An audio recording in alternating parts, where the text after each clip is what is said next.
UP के बाराबंकी जिले में एक सरकारी स्कूल में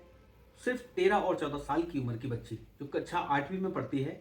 उसने किसानों की बहुत मदद की। उसने बनाया है एक धूल रहित रेसर, जिसकी आवश्यकता इस पॉल्यूशन के दौर में बहुत है। एक दिन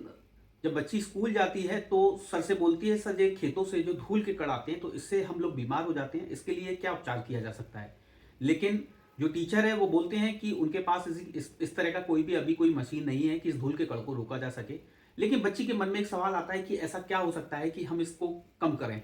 वो लग जाती है उस प्रोजेक्ट के ऊपर, उस काम के लिए। वैज्ञानिक, उस बच्ची की एक साइंटिफिक सोच होती है, वो सोचती है कि इसके लिए मैं क्या कर सकती हूँ। और वो पंखे की मदद से, पानी की मदद से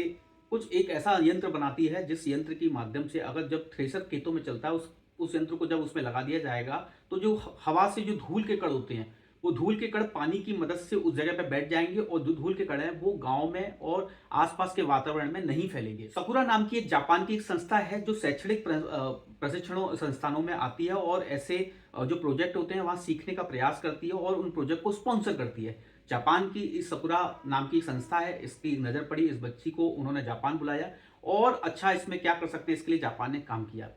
लेकिन सवाल उठता है हमारी भारत सरकार पर, क्या हमारी भारत सरकार इतने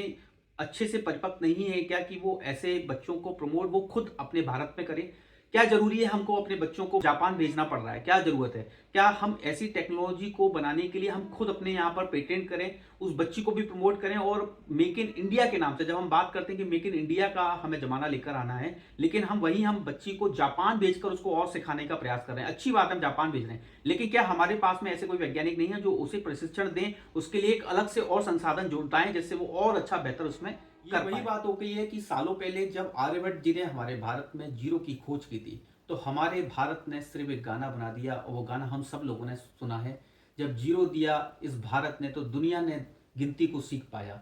तो सिर्फ हमें गाने तक सीमित नहीं रहना है, हमें अगर मेक इन इंडिया के नाते अगर हमारे बच्चे प्रयास कर रहे हैं, हमारे बच्चे मेहनत कर रहे हैं, तो उन बच्चों की मेहनत को हमारी भारत सरकार के द्वारा प्रमोट किया जाना चाहिए और उनके लिए शैक्षणिक संस्थान बनाए देने चाहिए, जिससे उन बच्चों को बुलंदियों तक पहुंचाया जाए, ना कि जापान पहुंचाया जा सके। धन्यवाद।